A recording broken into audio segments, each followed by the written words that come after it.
Welcome to Dashing Dan's Olympic Adventures. This is our second episode, thanks to Aussie Home Loans. Great to have them on board.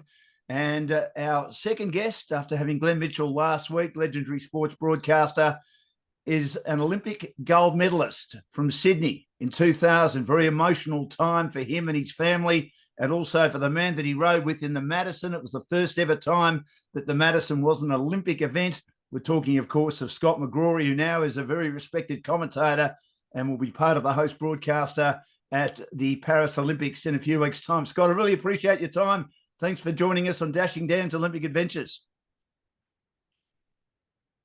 Oh, my pleasure, Dan. And look, you don't have to persuade me too much to talk about the Olympic Games, especially being an Olympic year and the excitement that is around going over to Paris to commentate. So I'm really excited about it all. Are you as excited still as you were when you were competing? It's a different. I say yes, but no, because look, it's obviously it's a little bit different. There's a little bit more at stake, when you're putting in all those hard hours and days and weeks of months and years of training and all conditions, etc. There's a different type of nervousness that comes with that. But for me, I understand the privileged position I'm in to still be able to work within sport and the sport in particular that I love in cycling. That I have reached out to a couple of other sports in commentary before, and will continue to do so. And I did the Winter Olympics commentary for Channel 9 a couple of years ago, and we'll be doing that again in 2 years' time. But to go across to Paris at the Olympic Games, look, it's everybody's dream, isn't it? If you're into sport, you want to be there at the venues, and I get to do that. So I am almost as excited as lining up there on the velodrome itself. Just on the commentary side and learning other sports, how much of a challenge has that been? Or for someone who loves his sport and understands elite sport, has it not been as difficult as you thought it might be? Look, the sport is sport. So commentary, as long as you've got an understanding of how that sport normally is portrayed in commentary, and you understand the craft of commentary, then it's not that difficult. It's more about the research, knowing the rules of that sport, the participants, the correct pronunciations for the stars of the sport, things like that. So when it came to doing the Winter Olympics last time, there was a lot of research that went into it to make sure I understood just the technical nature of the sport. Now, at the Olympics themselves, no matter what the sport is, really, there's only probably 10% of the audience that are true experts. Yes. It's the 90% that are just watching those particular sports for the first time, which is often the case. So you might not get too many things wrong or get found out that you're getting too many things wrong, but you still want to do the sport and the fans of that particular sport due respect. So I always do my due diligence, and I did ice skating or speed skating, the last ones, and the Dutch are typically the dominant force in that particular, long track speed skating discipline. So I made sure I reached out to old cycling friends of mine and sent through some of the tricky names that I needed them to be pronounced correctly. I watched the Dutch speed skating championships to listen to the commentary and how they commentated their own sport and how they pronounced the skaters' names. So I do a lot of that in the lead up to a sport that I don't know much about. Was there, excuse my ignorance here, was there sort of a touch of similarity between the speed skating and the cycling going around the velodrome, and of course the speed skating as well? Did you find that a bit, or not really? It's incredibly similar, and I didn't really think about it too much until I started doing it. It's the nature of most of the disciplines. There's only one bunch race or mass start event at the Olympics in speed skating, but all the others are two skaters on the track. It's virtually like an individual pursuit, which we don't have in the Olympics anymore, but very similar to track cycling disciplines. So, and I actually I pulled myself up a couple of times because I called them riders instead of skaters a couple of times. And then the third time I did it, I had a bit of a chuckle to myself. But yeah, it really, really similar, which is the main reason that it was Channel 7 that had the last games. And one of the main reasons they put me into that particular sport after I asked to do it, because they saw the similarities between cycling. But and then I watch AFL now, or AFL is sort of the football code that I like the most. And I wonder whether I could do that. It's probably too late for me to make the transition, but I do look at it and think, oh, I probably should have got into AFL commentary or another footy code earlier on because, I just enjoy talking about sport. Did you ever think you'd go down this path once your career ended as an elite cyclist? I wasn't sure. Yeah, look, I wasn't sure what I was going to do. And then, and I've always kind of, I guess, been known as someone that has a bit of a gift of the gab, and can tell a story. So once I got into it, I felt pretty much at home and I just enjoy it, and for me, it's not just about, because what you do, I find I get sick of my own voice sometimes, and especially when I commentate events or sports solo. By the end of it, I'm thinking, gee, the people at home must be sick of my voice. I am. I've been listening to it for so bloody long. So I much prefer to do it with someone else, so you can have more of a conversation and change the tone and the highs and the lows. Um, but I just do enjoy it. I really get into it, and I like learning about, when I say the craft of the sport, trying to put in the technical nature for the few people that are truly experts, but not too much, and then trying to educate the audience. So especially for an Olympics broadcast, educate the audience that might be watching that sport or that event for the first time in 4 years since the previous Olympics. So give them an education so they're learning as they're watching it, but without trying to patronize the true experts of the sport. And there's a real balance to that. It can be quite difficult, but I enjoy the challenge of doing that. Olympic gold medalist Scott McGrory has joined me in Dashing Dan's Olympic adventures, thanks to Aussie Home Loans.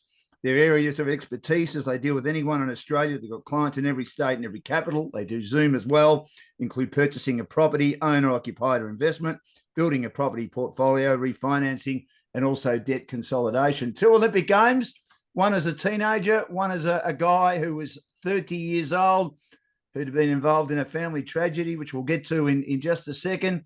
What was it like being a teenager and being part of the 4,000 metres team pursuit that had won gold in 1984 and basically were the hunted in 88?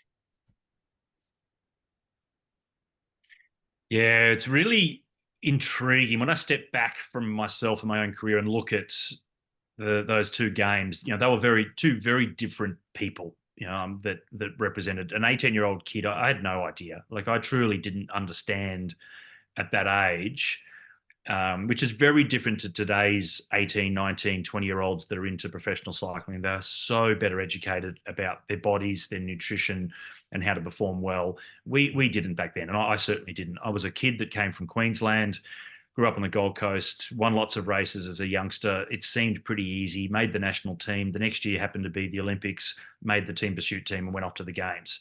And it all seemed far easier than what it's supposed to be. And we came away with the bronze medal. Even though we had won gold, the guys had won gold 4 years earlier. It was a different scenario. That was with the Soviet bloc boycott in 1984. So they were missing the Soviet Union, East Germany, the Czech Republic. There was a couple other, big, strong nations from team pursuiting that didn't go to the games in '84. And the Aussies come away with the gold medal. They beat the American team, which were clearly the favourite. So it was a fantastic victory.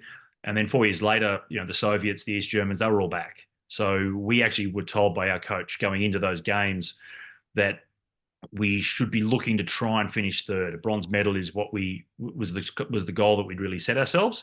So when we achieved that, we felt like we'd really won. We did everything we thought we could.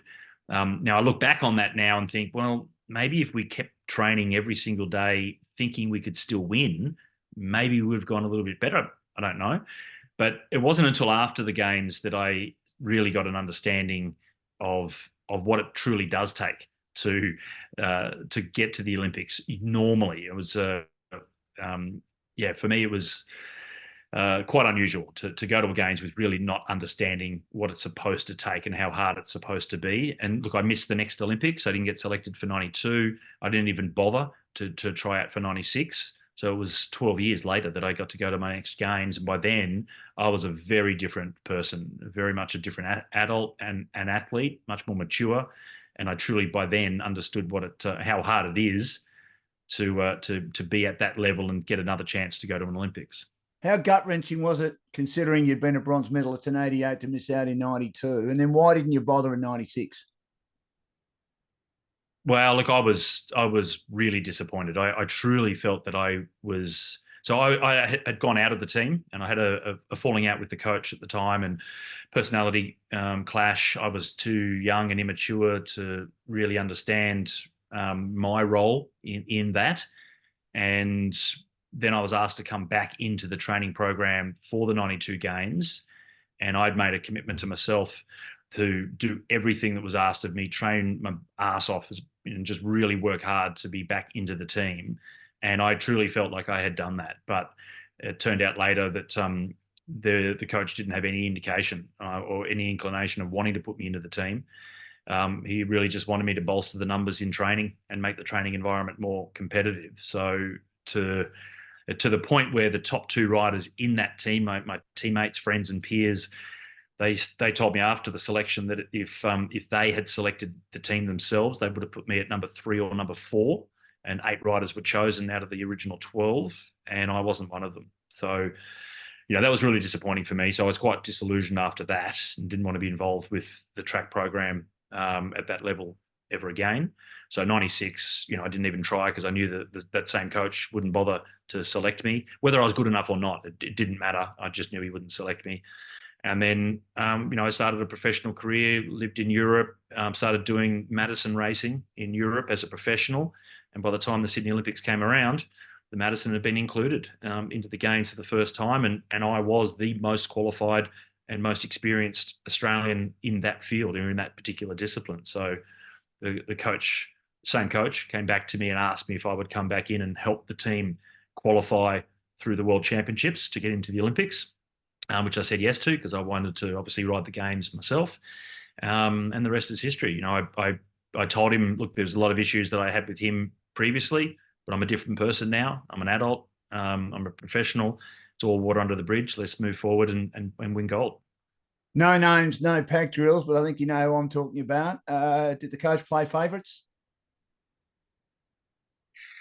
Oh yeah, always. Why?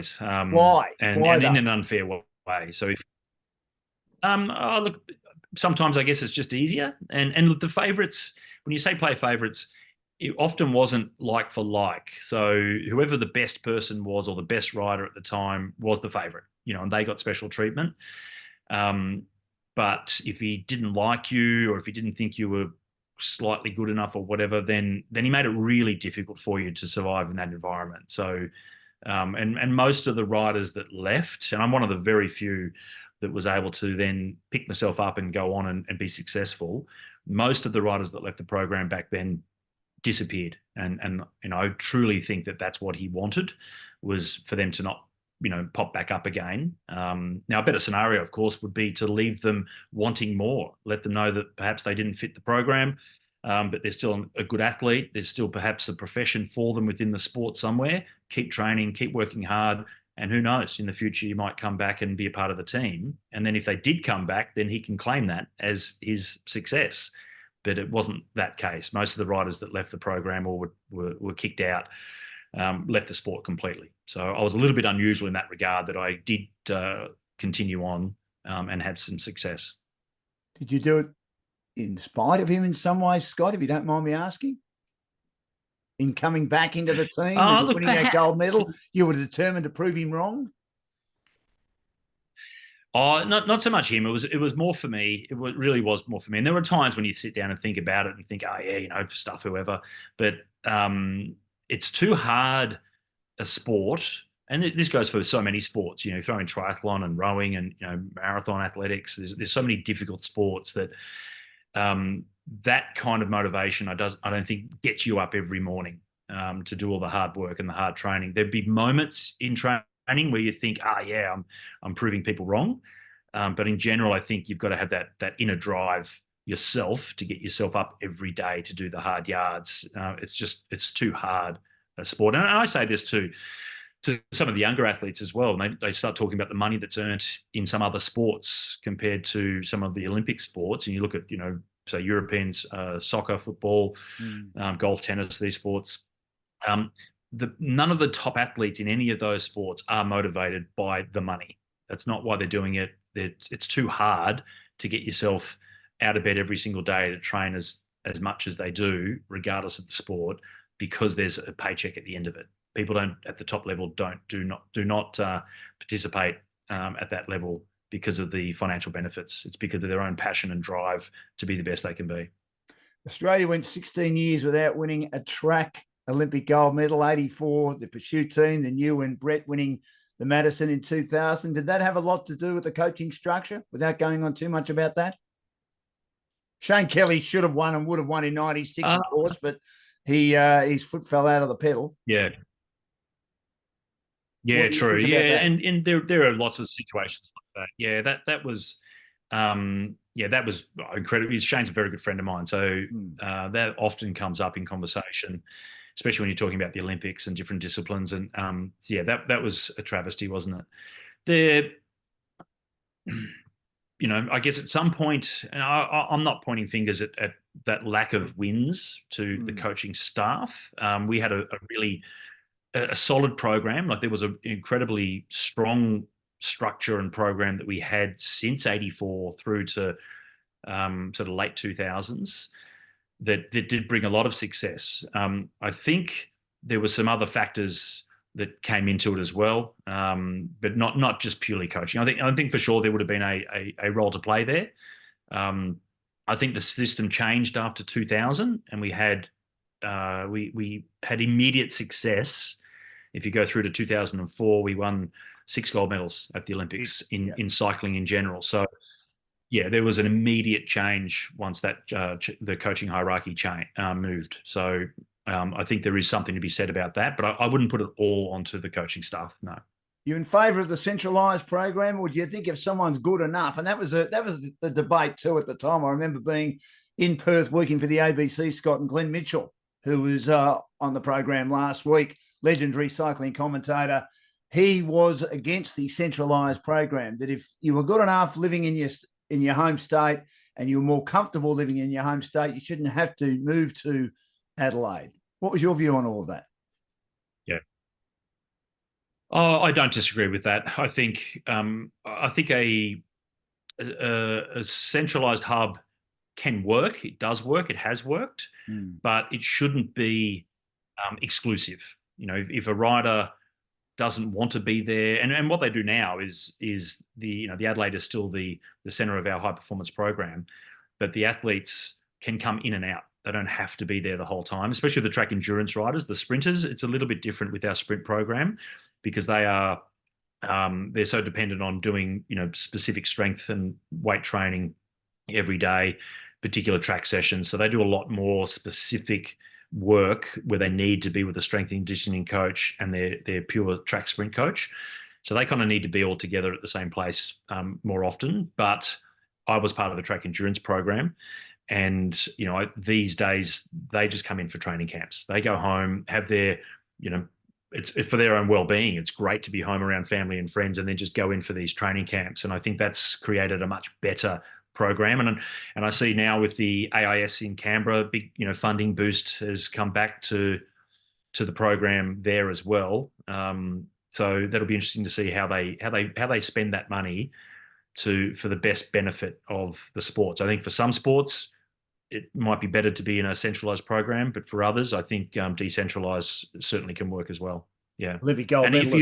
If you don't make it to that, yeah, I don't think anyone should be excluded from it. I think if you're good enough, you're good enough. You should be in, as long as you can get a certain amount of time. So for my sport, particular periods throughout the year where you can be there to actually prove that you are good enough or you have the skill level that's required to compete in a national team at the Olympic Games, say in a team pursuit, which is quite technical, or in a Madison, which is even more technical.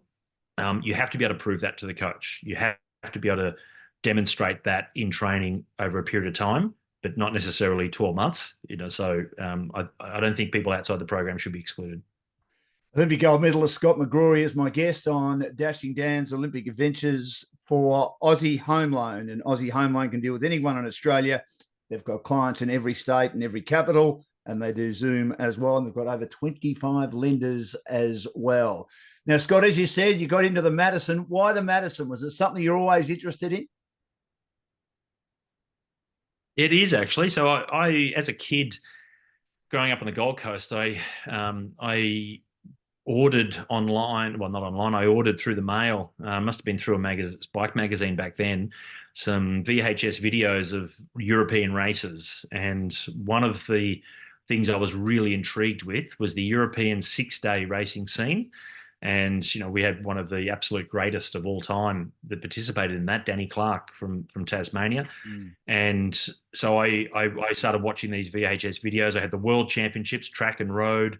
I had the British Kellogg's Criterium series on another VHS cassette, and I had a few of the European track races, the 6 day events. So I was fascinated from the age of sort of 14, 15, 16 about those particular events. And I started racing Madison's quite young, in my teens as well, and won the Queensland and the New South Wales state championships against the seniors, or the elites, as we call them these days, but as a junior. So I was asked by a friend of mine, Mark Victor, who was a senior rider, to ride with him in those championships, and we won. So I was pretty good at it right from the start. That was at the age of 16, 17, not even up in the senior age category. So I showed good ability in that kind of discipline. And the Madison, as hectic as it looks, anyone we get to watch it at the games this year, it does look quite hectic. But it takes some real thought process. In a normal race on the track, you have to think maybe 2 laps ahead to make sure you're in the right position. Whereas with the Madison, you have to be thinking 5 to 6 laps ahead because of the nature of the race with the changeover between the riders, like a relay format. So therefore, you have to be strong, you have to be fast, but you also have to be quite intelligent in that kind of discipline. And I feel like I had that right from the start. So once I got into the European scene and started racing the European 6 day events myself, after watching those videos as a kid, I excelled at it and I just loved it. I was intrigued by it. I was intrigued by the tactics within that discipline, where you can almost force your opponents to waste energy while you can save energy and then attack them later. And I really like that chess game, which is pretty effectively, it's a game of chess on wheels at 180 beats per minute. And I just really embraced trying to outsmart my opponents as much as possible. And even if you weren't the best team or riders on the track, there's still a way often to get a result and finish in the top 3, top 4, top 5, even if you might on paper be the 5th, 8th, 10th team on the track. And I really took to that. I was intrigued by it. So how frustrating was it that it wasn't an Olympic event? And did you know that it was coming to Sydney in 2000? How far out did you know about that? Well, it wasn't frustrating because it was never been in the Olympics. We never Yeah. thought, maybe didn't think it would be. And it might have been, so 96 Olympics, there was no talk about it. Then it might have been around 90, maybe towards the end of 1998, going into 99 is when they first started talking about the Olympics coming in for the Madison coming in for the first time. And my dilemma was, I didn't have a relationship with the national coach, yet I knew that I was the best qualified or the most experienced in that particular discipline to be able to ride for Australia. So I wanted to call at some point at the start of 1999. I knew I had to make a phone call to the coach to say, hey, look, I want to be in this team. I think I'm good enough to be there for this. You don't have experienced Madison riders in your squad at the moment. You need someone like me. And the qualification for the Olympics was at the World Championships in Berlin in 99. So that was, I think it was September or October 1999 was the qualifying event. So I needed to talk, good 6 months before the World Championships to the coach just to try and get myself into the squad. Now, before I made that call, he called me. So he'd already gone through all the different disciplines and was looking to identify the riders that would qualify the maximum quota spots for the Olympics through the World Championships in Berlin.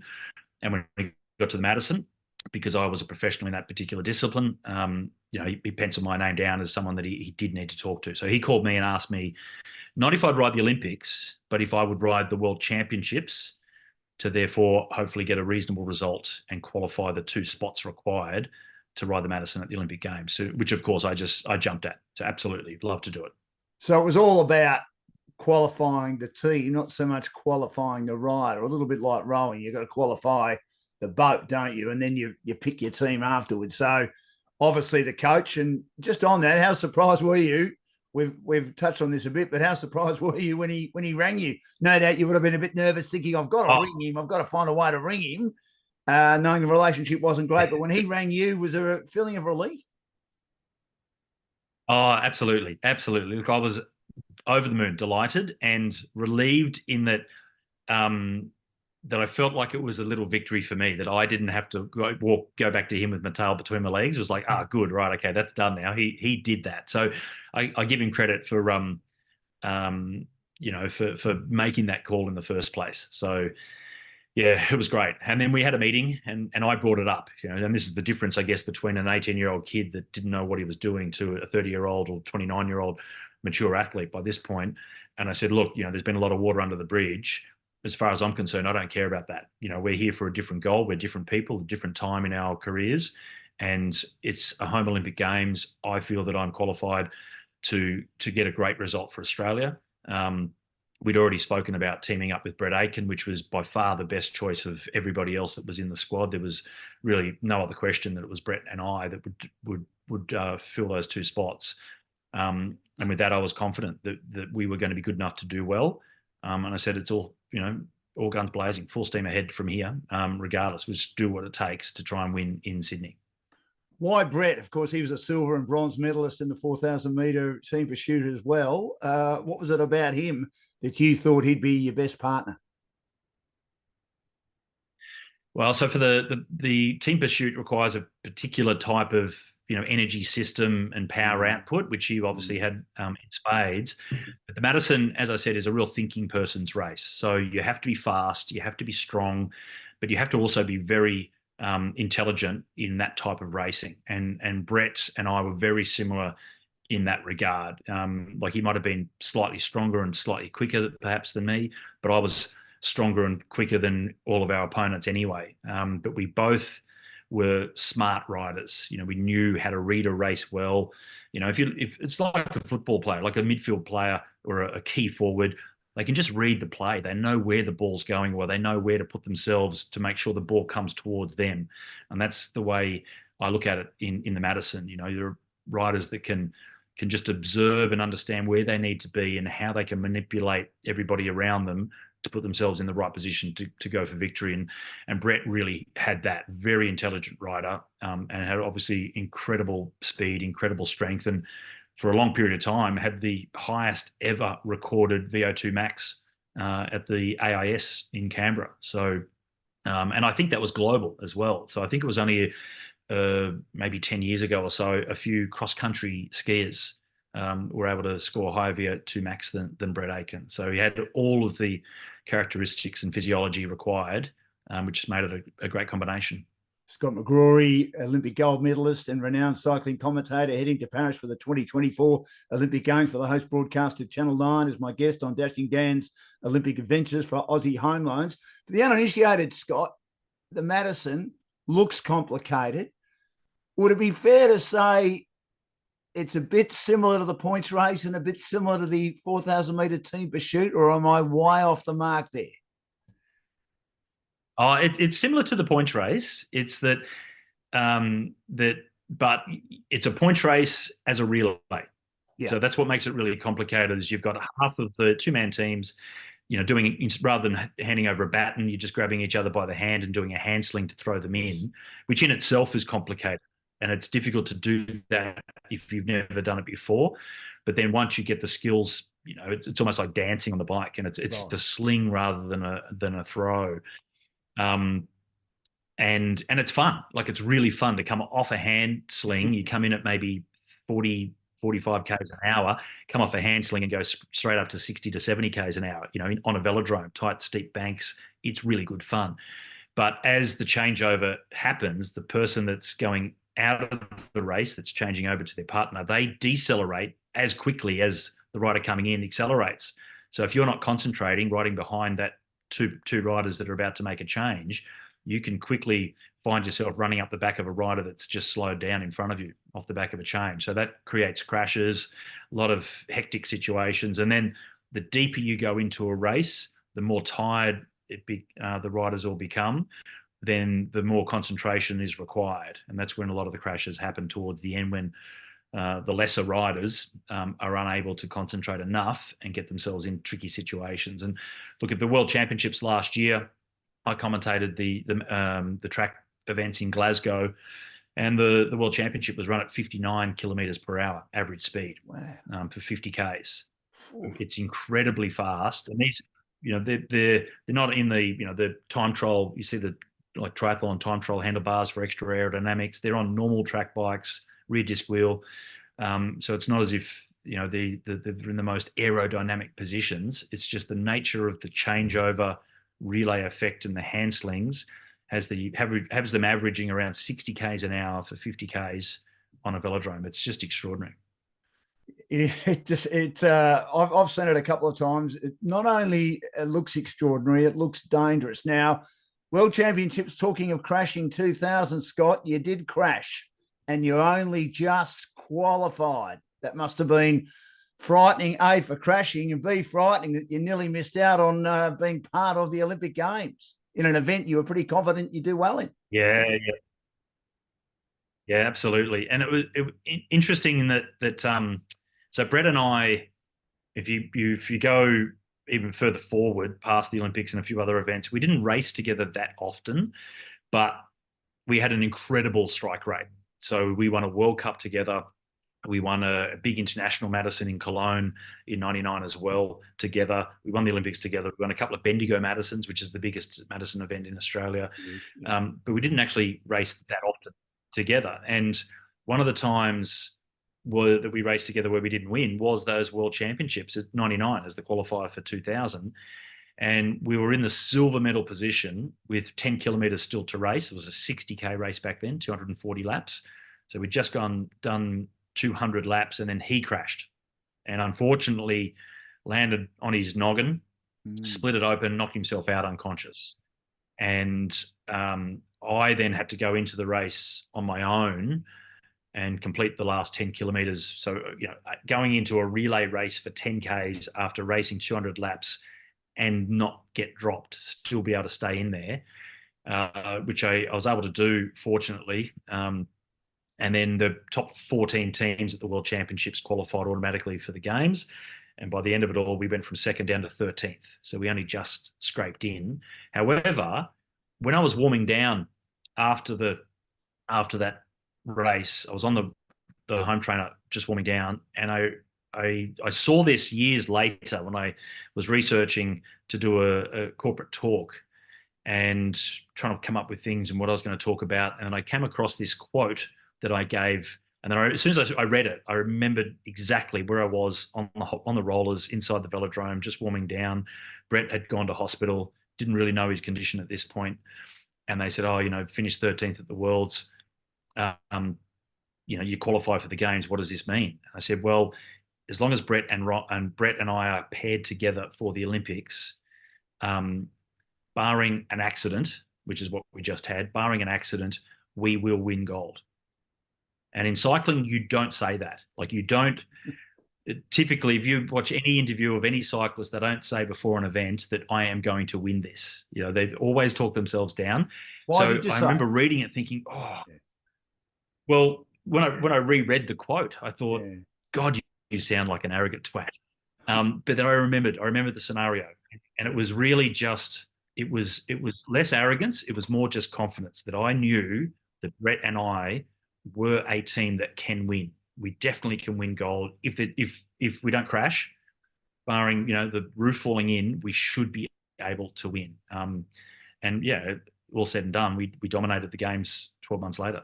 Did the coaching staff, and in particular the head coach, think that as well? Well, they picked you in the team, so that's obviously a rhetorical question. Yeah.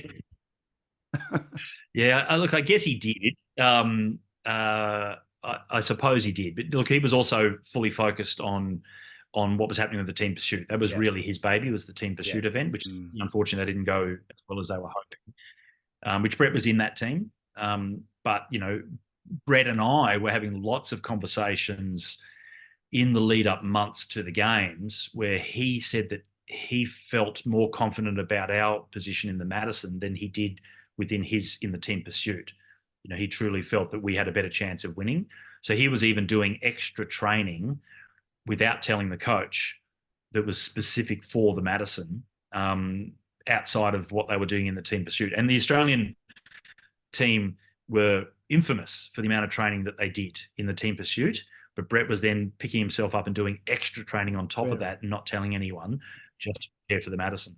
So he's going for 2 events. I mean, that would have required a lot of work. He had some issues, which we'll get to now with his daughter, of course, having a very serious illness, which ultimately cost her life in 2011. So that would have been playing on his mind. And then, Scott, sadly for you, well, there was good news at the start. You're going to become a father for the first time to a son, Alexander, and there were complications. So I know it's a long time ago now, but I'm sure it still tugs at your heartstrings. It would have been a very tough time for both of you. How did you get through that? And you must be 2 very mentally strong individuals to get through it and ultimately achieve what you were able to achieve, a gold medal. Yeah, look, it was incredibly difficult times. And, you see this all the time with any really difficult situation that someone comes into. A lot of people ask, how did you do it? How did you get through that? And it's difficult to answer because you don't know if you can do anything and overcome obstacles unless they're thrown in front of you. And in our case, the World Championships the year before, my partner was pregnant. Alexander was born early in 2000, and after 3 days, they picked up an issue with his heart, and he was transferred from the Royal Women's to the Royal Children's in Melbourne.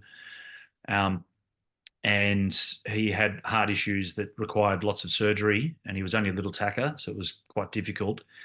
And that was ongoing then for several months. And as we're getting deep into that training period now for the Olympics, and I was at war with myself about needing to be in Europe to prepare for the Olympics, but needing to be in Melbourne, where we were based in our off seasons, to be at the hospital with my partner and Alexander.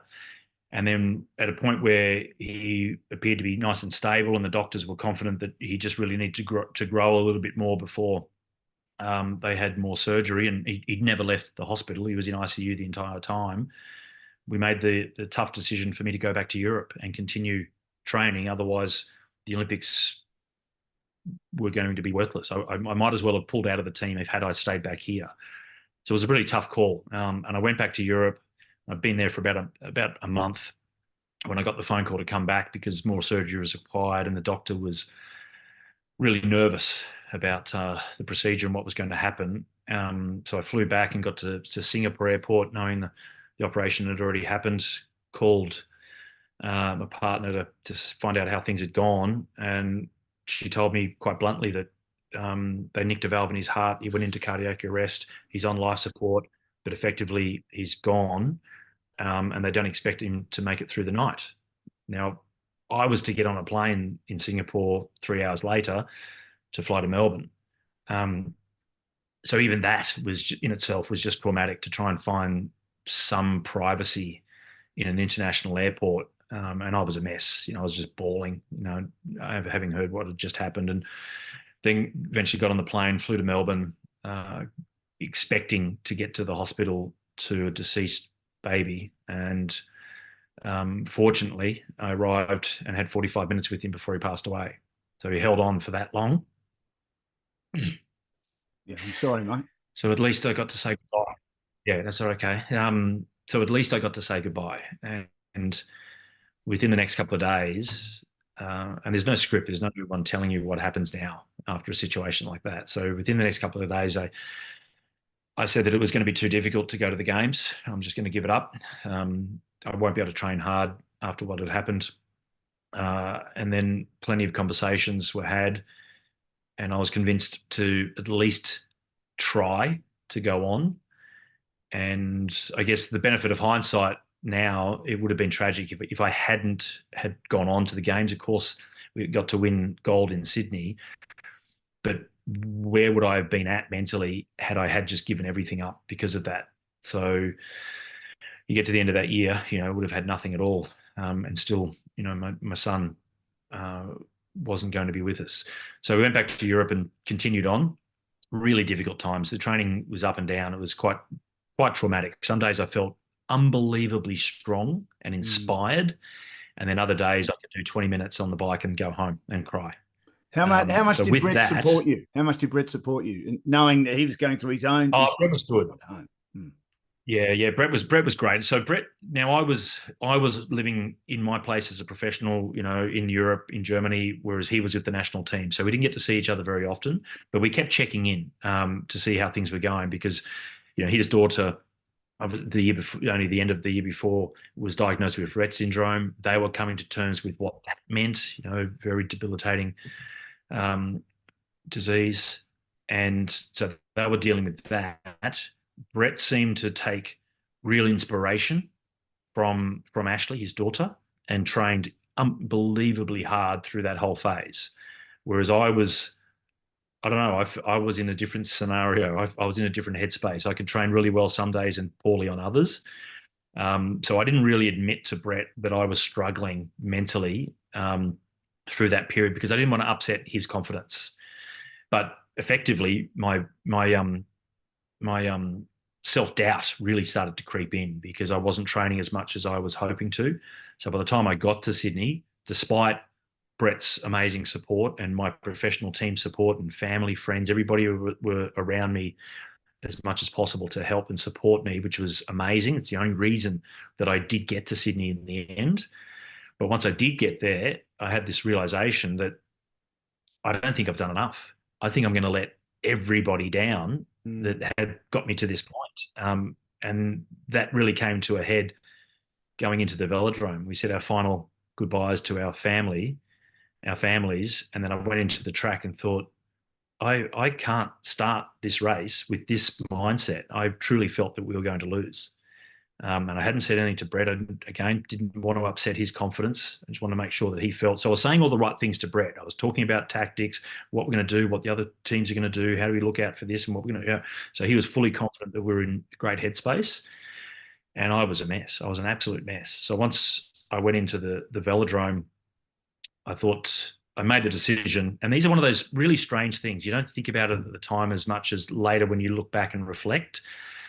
But I realized I can't start the race in this headspace. So I picked up my chair, walked away from the compound, sat on my own, and then just gave myself a really strong talking to, just a pep talk as such. Very aggressive with myself about just feeling so bad, so everything's been lost, it's all over, and was able to convince myself that despite all of that, and despite your belief that you haven't trained and prepared enough, let's still give it a crack. So if I put a number on it, I kind of said to myself, I felt like I was at about 80% fitness. So, okay, here's another goal. At 80% fitness, can you still win an Olympic gold medal? Now that's going to be a great challenge, isn't it? So I'm sort of having this conversation with myself. Well, okay, right. Okay, let's see. You're experienced. You're one of the best riders. You know you are. You were confident last year. None of that has changed. Maybe your fitness is down a little bit. You're going to have to be smart today. How are you going to outthink everybody else? Okay, right, here we go. And then when I went back into the warm-up area, I started warming up, and I still now think back and remember my mindset when I was warming up was that we were going to win, that it didn't matter what had happened and the tragedy that we'd gone through, we were still going to win. And an hour before that, I truly believed that we were going to lose. I woke up that morning and under my breath apologized to Brett in the Olympic Village while he was asleep in his bed. We shared a bedroom. And I woke up before him and looked over. I wasn't sure if he was awake or not. And I just whispered, "I'm sorry, mate." Paused. He didn't say anything. He wasn't awake, but I just felt obliged to apologize to him because I felt that I was going to let him down and he was not going to achieve his Olympic dream. So I said that, which I feel is gutless because I didn't really say it. I wanted to say it, but I didn't really say it to him. Um, but then now we're going onto the start line, and I was truly confident that we were going to be the best there and beat everybody, which is what we did. And we completely dominated, and it was almost like an out of body experience, schizophrenic almost. That it was one person that was defeated and another person that eventually started the race fully confident, and I wasn't at 80%. Look, you can't be at the Olympics. The way we rode, how dominant we were definitely the strongest riders on the track. So, yep, I probably could have been better, but it didn't matter. We were good enough and we got the win. But mindset, it's unbelievable what we can achieve when we really put our focus to it. Amazing stuff from the great Scott McGrory with me on Dashing Down's Olympic Adventures for Aussie Home Loans. If you're looking to purchase a property, owner-occupied or investment, they're your team. Building a property portfolio, refinancing, debt consolidation, cash out construction, and any loans, whether it be first home loans, equipment loans, car loans, or boat loans. Have you always seen yourself as a mentally strong person like you've just portrayed then? And was there a little angel on your left or right shoulder called Alexander urging you along during that race? Possibly. Look, early on, mentally strong, yes. I think it's Newton's law, isn't it? For every action, there's an equal and opposite reaction. I think it damaged me going through the trauma of Alexander. I didn't deal with that for quite a number of months. So the focus on the Olympics, the ups and downs, losing Alexander, and then after the games, my partner Donna, she said quite aptly actually that we thought it was our time to exhale. We've been holding our breath through to the race, and now we can, as parents, just exhale.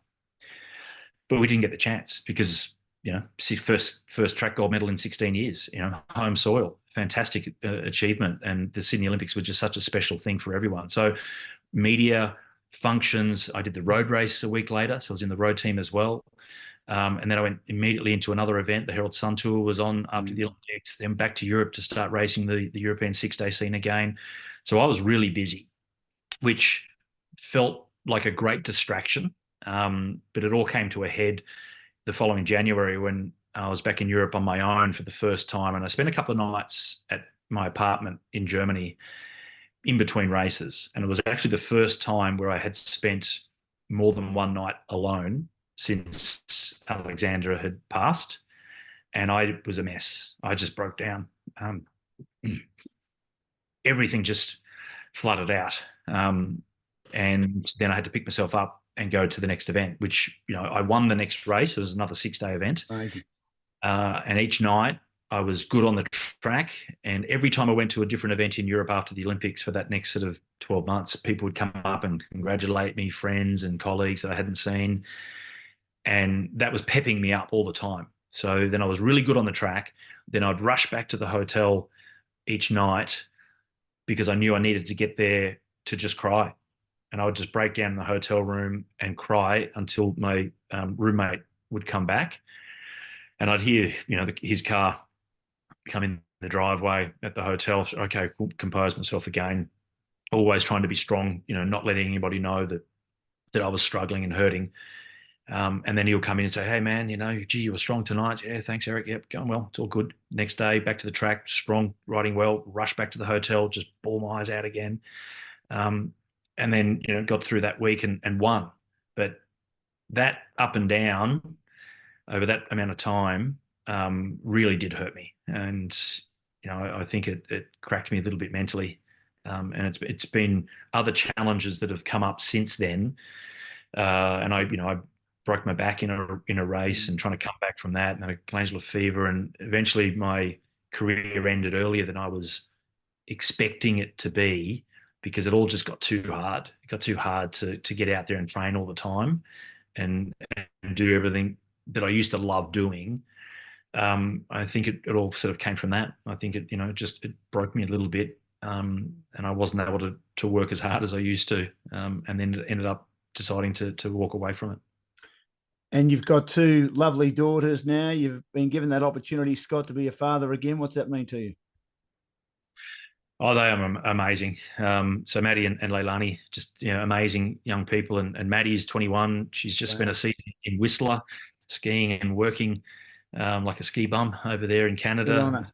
Loving it. She's got a French Canadian boyfriend now, which Good. I'm happy about because that keeps her there for a bit longer.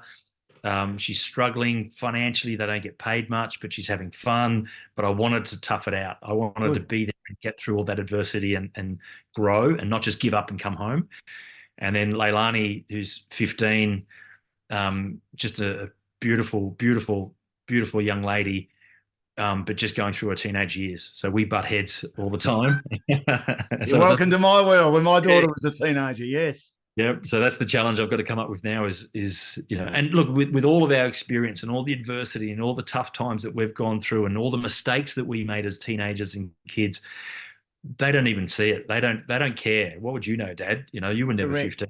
You were born an old man. Okay, yeah, thanks. That's what it's like. So it's a real pleasure. It's such a pleasure to have two beautiful daughters. Yeah. During the race, going back to the Madison, when did you know you were home? I got an impression, reading a bit about this, that both you and Brett knew you were home pretty early. I suppose the last part of the race, you could just enjoy it, couldn't you, knowing that that gold medal is going to be ours? Yeah, well, so the way the format was then was every 20 laps, 240 laps, every 20 laps was a sprint for points. And by the time we got to the penultimate sprint, we knew if we got a couple of points in that particular sprint, we would have more than enough points to win. There were double points on the final sprint, so 10 points still for the winner of the team across the final finish line. But as long as we got more than 10 points ahead of second place, then we're unbeatable in terms of points. The only thing that could beat us was a team taking a lap on the field or crashing. Now, uh, every world championship previously, since 895, I think had been won by a team taking a lap on the field. Right. And the year before, Brett crashed. So both scenarios were possible. So once we got enough points in that penultimate sprint to have a winning margin, then it was about defense, just making sure that we're riding safely, nullifying the attacks. And then there was a really dangerous attack that came from Switzerland. They got over a half a lap ahead of the race, the peloton, and we had to then control that. We brought them back. There's about 10 laps to go, 12 laps to go or so, that we realized, okay, they were not going to gain a lap on the field. And in the final 10 laps, with the speed up towards the final sprint, no one was going to be able to gain a lap. It was too late now for any laps to be taken. And at that moment, we knew it was done. So we'd done enough, we would win. And as that happened, I started to think about Alexander and I started to cry. So we're inside the final 10 laps of the Olympic final. And now I'm starting to well up and cry, thinking, well, okay, hang on. The only thing that can stop us now is if we crash. And now I can't see where I'm bloody going because I've got tears in my eyes. Hang on, pull yourself back together. We've got to get to the line first. And then I just focused again on the last few laps.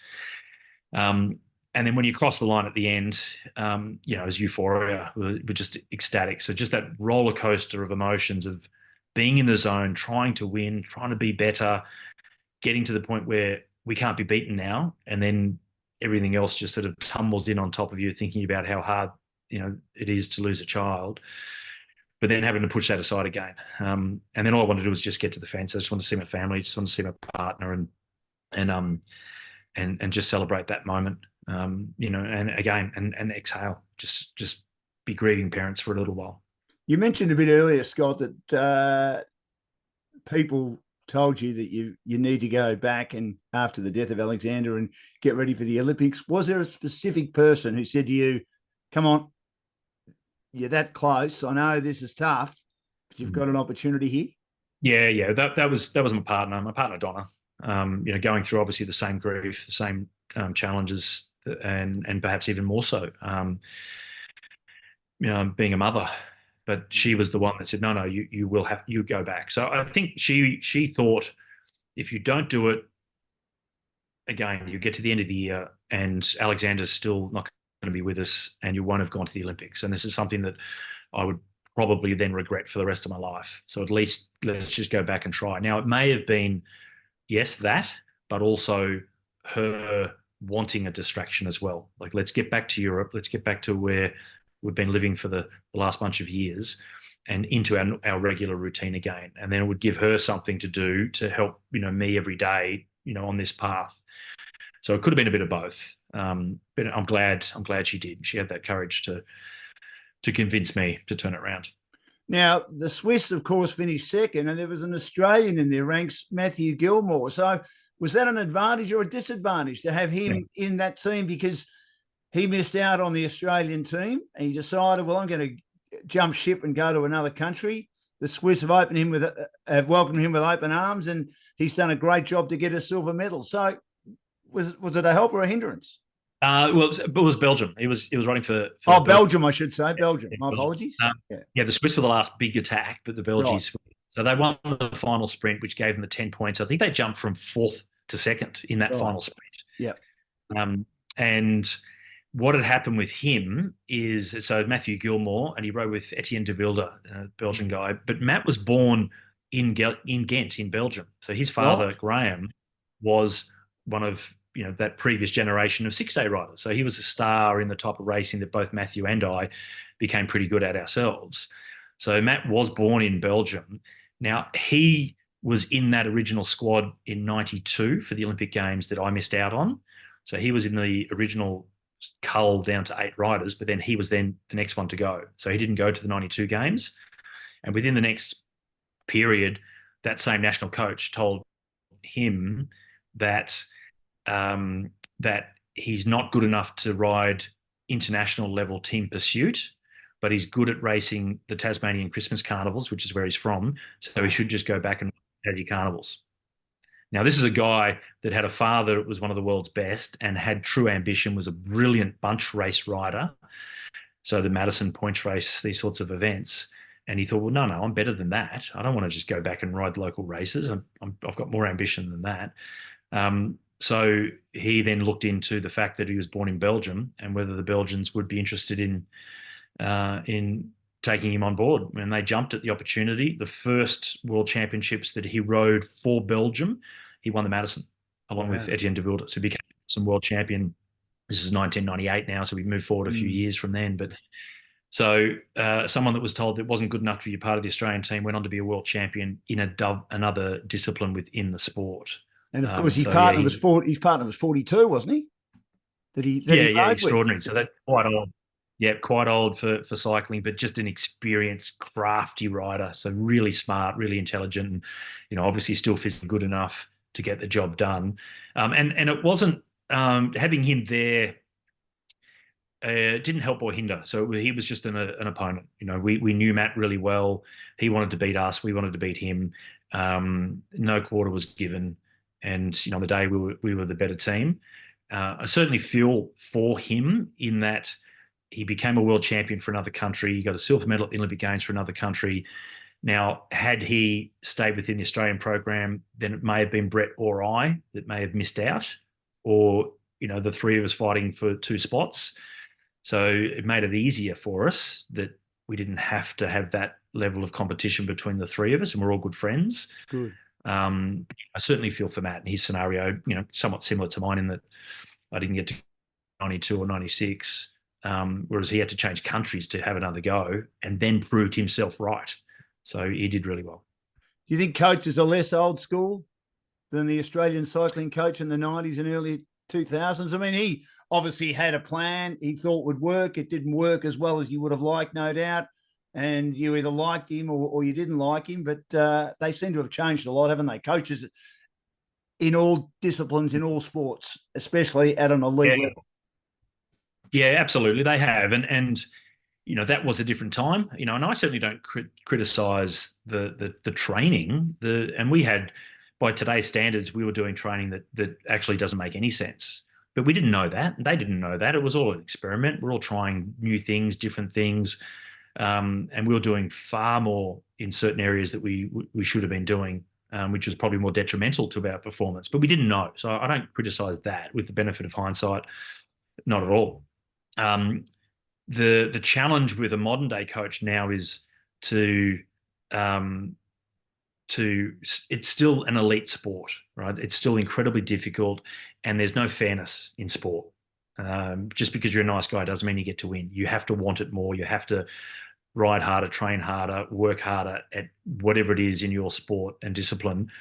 And fairness doesn't come into it at all. So it's difficult to be. I think it might be quite difficult to be a modern coach when a lot of people perhaps want a bit more fairness, but that's not elite sport. You know, in the working world, in school environment, that's a bit different, but not when it comes to elite sport. But there's more buy-in now from the athlete. So rather than be a dictatorship, you're doing this because I tell you to, which had been said with some pretty strong words to some of the athletes that I was close to by previous coaches. It's now more about the athlete and understanding the athlete has to have buy-in and empowering them to understand why you're doing particular training, what system it's going to train, how it's going to benefit you. And then once they agree to that, then they have much more buy-in, you know, and they go out and do the sessions because they know what they're getting out of it and how much better they'll be. Whereas in the past, you just did what you were told. And I just don't think you were doing, we probably didn't train as hard as we could have because we didn't quite understand. We were just doing it by the whip. Do it or you're kicked out. And that was the old East German system. That was the old Soviet system. Yeah. It worked. You know, if you had enough eggs to throw against the wall, eventually a couple won't break and they'll win you something. But the damage at the bottom of the wall is too great for a Western country like Australia to put up with, and that's something you don't have to do anymore. I think it's much fairer in the way athletes are worked with these days in an environment that's not fair. Scott McGrory is my guest. He's an Olympic gold medalist in the Madison in 2000. Scott, after 2008, they got rid of the Madison and now it's come back. How disappointed were you that it was dropped after 3 Olympic Games? But you no doubt that it's back now. Absolutely, I am. Absolutely, I am. And little story, I have it on reasonable authority that at the Games in 2008, Tony Blair, former PM, British PM, was sitting with Bernie Ecclestone in the velodrome watching the Madison, and Bernie got up to leave, and Tony asked him where he was going. He said, "I don't understand what's happening. Too confusing," and left. And then that filtered down to the IOC, and they said, "Oh, okay, the Madison must be too confusing." So, and if you're an ignorant old man from a different sport, then it's too hard to understand. So they made the decision to take it out. Really, because of that? Yeah. That's maybe do some research on it, but I'm pretty sure that was the conversation that was had.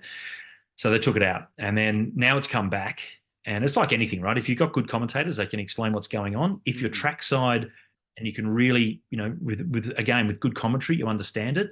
Once you understand, it's an incredibly fascinating race. Yeah, it looks a bit messy. It looks a bit all over the place. But once you really know what's happening out there, it's intriguing. It's super difficult, really hard, takes a lot of skill. But that's allegedly why it was dropped from the program for 2012. And then, or 20, is it 2012? Yeah. It was. And also 2016. Yep. 16, yep. But now it's back, which is fantastic. So, and we didn't have a women's Madison. So 2000 when we started, 2000, 2004, 2008, the women's Madison. So now that it's come back, we have full parity. Right. And we have a real chance for the Australians. I think it's our best chance for the female track cyclists is in the Madison itself. They're silver medalists at the World Championships last year. There's a real chance they could win the gold this time around. And who's that? Excuse my ignorance. That can win Alex Manley and Georgia Baker. Yeah, Georgia Baker and Alex Manley. They got second at the Worlds, so they're a real chance to be on the podium this time.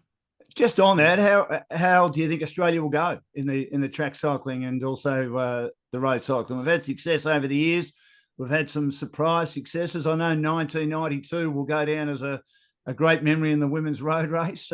Seeing what Kathy Watt did, she probably didn't obey instructions. Scott, as we know, I think that's very well known, but she surprised everyone, including Jenny Longo, who was the red-hot favourite and thought she'd won it. Everyone had forgotten about the little girl from Gippsland, 5'1" she was, Kathy, and had blitzed the field. But have we got anyone that could surprise? And in general, other than, of course, Georgia and her partner in the Madison, have we got others that you expect to do well? Well, so I'm commentating road track, BMX, and mountain bike. Yep. And if I was to rank all of those disciplines in order of best chance, I would go to BMX. But BMX is our best chance for medals. Freestyle BMX, we've got the defending champion in Logan Martin. He'll be back. So he's a real chance for a medal. Perhaps he can defend his title. And BMX racing, we have Saya Sakakibara, who is last year and this year's World Cup overall winner. Didn't have a great World Championships last weekend, but I think that's not bad. I think that'll give her a bit more fire in the belly to get it right for the Olympics. She has the consistency if everything goes her way, which often doesn't in BMX, unfortunately, but she's certainly good enough to be the gold medalist. When it gets to track cycling, medals certainly on the card. I don't think we're going to get a big haul of medals. Best chance is in the men's sprint discipline. So the team sprint, we were world champions 2 years ago, silver medalist last year. So we should be in the medals. What colour? We don't know. It should be against us and the Netherlands for gold in the men's team sprint. And Matthew Richardson in both the sprint and the Keirin is a real chance of medals. Perhaps not the outright favourite in the sprint, but certainly on the podium, I think. And in the Keirin, anything can happen. That's one of those races that as long as you make the final, you've got a chance. So if Richo can get into the final, then he's a chance of getting on the podium.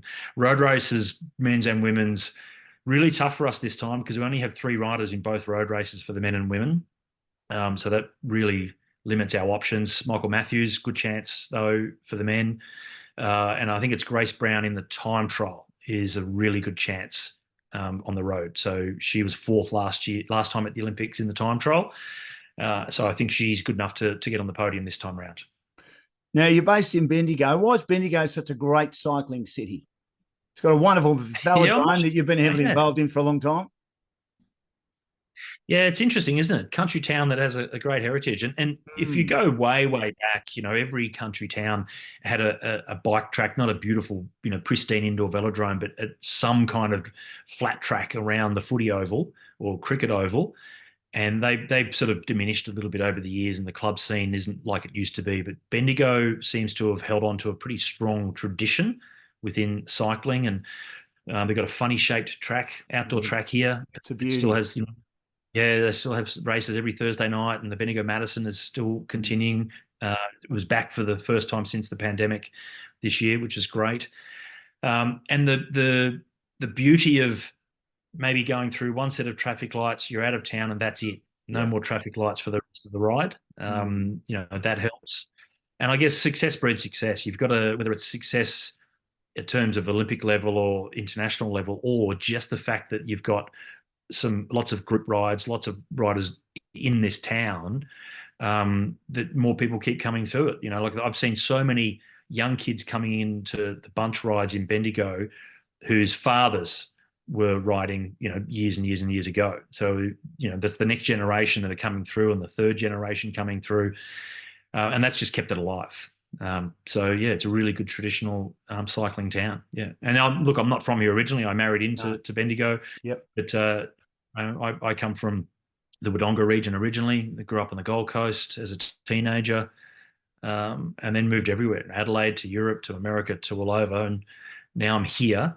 But I am the last of my immediate family to be back in Victoria. They've all moved, either stayed on the Gold Coast or relocated back to the Gold Coast. Yeah. So I'm back there quite a bit, actually. And especially now that we're starting to get into winter, I'll be back on the Gold Coast as much as I possibly can before we go to Paris, because it's starting to get bloody cold down here. It's not as cold in Bendigo as it is in Kyneton, where my family is, or would end on the way through to Bendigo from Melbourne, but it is pretty cold. You certainly have your moments. Now, we're here for Aussie Home Loans, and you can purchase a property. You can build a property portfolio through Aussie Home Loans. You can do some refinancing, debt consolidation, and any sort of loans as well. Now, Scott McGrory, I need to ask you, we spoke about Australia's chances. Netherlands or Great Britain, probably likely to be the best teams overall, or the best countries overall, especially in track cycling. Yeah. Look, Great Britain, they were inspired by our Australian Institute of Sport. I mean, we touched on that earlier on. Yeah. So they were in their lottery funding that came into their sport program was kind of based off what we had been doing back. And wow, since that came in, so 2004 was the first time that they started to get some success. And then 2008, since then, in track cycling in particular, they have just dominated the Olympic Games. And not so much at the World Championships in between. And this has been a real key to their strategy, is which is a little bit different to ours. Our funding often was about every 12 months, making sure that we have to do well at the World Championships each year. Whereas the British, they focus purely on every 4-year Olympic cycle. So they would have some riders like the great, Jason Kenny, who's the greatest medal-winning Olympian from Great Britain, and the best ever medal haul from cycling. And sometimes he wouldn't even be that competitive at a World Championships, but he'd come back out and win a gold medal at the Olympics every 4 years. So every time we get towards an Olympic cycle, I get nervous about Great Britain. And if you look at the men's team pursuit team in particular, who both women have dominated, the women have been more consistent throughout World Championships, but the men have dropped off over the last couple of years, but they're back. They are absolutely back, and they were very good at the Worlds last year. They've got a plethora of riders to choose from. So I'm really worried about how well Great Britain's going to go this year in Paris. And in the sprint disciplines, it is the Netherlands. Harry Leverdason is just a machine. He's won the World Championship in the sprint for the last 5 years straight. And I just can't see anyone that's going to beat him. I hope Matthew Richardson gets the better of him. And Richo is getting better every year. So he should be going in the right trajectory. I hope he's there early enough to beat Harry this time. But yeah, they're the two nations that'll probably give us the most trouble. And it'll be interesting to see if the Italians, they can repeat their success in the team pursuit. And they've got a couple of guys that are, superstars of road cycling. Filippo Ganna, Jonathan Milan. Milan has won a couple of stages at the Tour of Italy, the Giro d'Italia that's on right now. So they've got some guys that are the superstars on the road that are still coming back to the track for their team pursuit. So they'll be pretty tough to beat as well. Who are you broadcasting with? I've got a question on your former co-commentator in just a minute. Of course, she can't because she's the chef de mission, which I think is a magnificent appointment. But is Phil Liggett involved, the great man? Yeah, it's interesting. So for the road, we've got Phil Liggett and Cadel Evans with myself. Yes. So 3 of us, and Cadel hasn't commentated at this level before, so it's the first time for him. He'll be great. On the track, it's myself and Kate Bates, 2007 World Points Race champion and Commonwealth Games champ. Great. Kate and I have done a lot together, Track Nations Cup, and we do the national championships for Oz Cycling every year. Then on BMX, it's Caroline Buchanan, so our former superstar from BMX that's drifted away from that sport to be more of a mountain bike focus. But she'll be fantastic, great talent. And Cadel's going to join me back to his roots on the mountain bike. So that's where he started. He and I are going to be doing the mountain bike together. And how's the research going? There's plenty of it, isn't there? Yeah, well, actually, I was in the middle of doing some just before we started this. So just going through all the different disciplines, and now's the time for me to really get into it and focus and rewatch. I was watching the BMX World Championships on the weekend, and I'll go through and watch a few more of those races and start making phone calls, getting some insight tips on people. I don't like to, like always, you might do 10 lots of stats on something or someone and use 3. Correct. I don't want to. Yeah, I don't want to bore people with just stats. It's not about that. It's the right moment, something that's appropriate, something that can connect the audience with a person to make it a bit more human and get more involved and understand why they would like to see this person do well, or explain why they are so good. I try to make that connection. So I'll be looking for some quirky things. I always try and get a movie reference or two where I can. You got a favourite movie, Scott? Oh no, plenty of favourites, but not a particular favourite. I know at the Winter Olympics, commentating with Stephen Bradbury, there was one skater whose surname was Gilmore, and in his nicknames, one of his nicknames was Happy Gilmore. So, of course. I threw in there, he's about to come out and do his skate, and got dad to Steve. And obviously, Happy Gilmore, the movie, is one of Bradbury's favourite movies, because I said, look, if Rod Schneider was here, he would say, "You can do it," which was, one of the famous lines. And Schneider, in all of Adam Sandler's movies, he's that, Spanish accent guy saying, "You can." pops up in all these movies, right? So as soon as I said it, just I didn't say put on the Spanish accent, and Bradbury he's like, oh yeah, and then he started going fully Spanish, oh, you can do it, you can, and just he loved it. He absolutely loved it, and I thought to myself, oh, if anyone wants to have a go at him or us for a racial slur and putting on an accent, so well, it'll be to Bradbury, not me. I'll be okay. Of course, yeah. You be the straight man. The commentator's meant to be the straight man and the expert. He or she can do whatever they like. Now, you've ridden against some magnificent cyclists over the years. You've ridden with some magnificent cyclists. You've seen some of the best. Where does the great Anna Meares rate in your eyes? Oh, well, look, in Anna, in terms of female track cyclists, she is at the very top. So she's the best. And if you want to break it down overall, then it gets more complicated. But look, Anna, the thing about Anna as well is the performance is one thing. Okay, that's clear. You can just rattle that stat off, and I think 11 times or 10 or 11 times world champion, 2 Olympic Games gold medals. Great. Yep, she's up there with the best of all time. But the way she carries herself, the way she speaks, even when we did the commentary together in Tokyo, she did road and BMX with me. Now, she did do BMX as a kid, but she approached it so well, so professionally. She spoke eloquently. And then I'm not surprised. I'm disappointed in some regard because she's not going to Paris as a Channel 9 commentator with me. But she's going there, of course, as the chef de mission, as you mentioned. But I'm not surprised. She does that role so well. And having dealt with her quite a bit over the last sort of 2 years or so, she really has done it professionally and as she would as an athlete. So she has embraced it. And look, I think they should be locking her in for the next couple, at least through to Brisbane 32, because she's doing a fantastic role in that position as chef de mission, which is not surprising to me at all. Well, she's an absolute great, as he is. Scott, it's been an absolute pleasure hearing about your journey. Bronze medalist in 1988, gold medal under extreme circumstances in 2000. You're now one of the great commentators. We look forward to hearing you and watching you at the Paris Olympics. We wish the Australian team all the best. And we thank you for joining us on Dashing Down's Olympic Adventures for Aussie Home Loans. And they can deal with anyone in Australia. They've got clients in every state and every capital, and they do Zoom as well. Travel well, enjoy all your research. And as I say, can't wait to watch and listen to you call a lot of gold medals for Australia in the cycling, in the BMX, in the mountain biking, and also in the road races. Good luck. Yeah, thank you, Dan. It's a pleasure, mate. It's been a real pleasure. Thank you.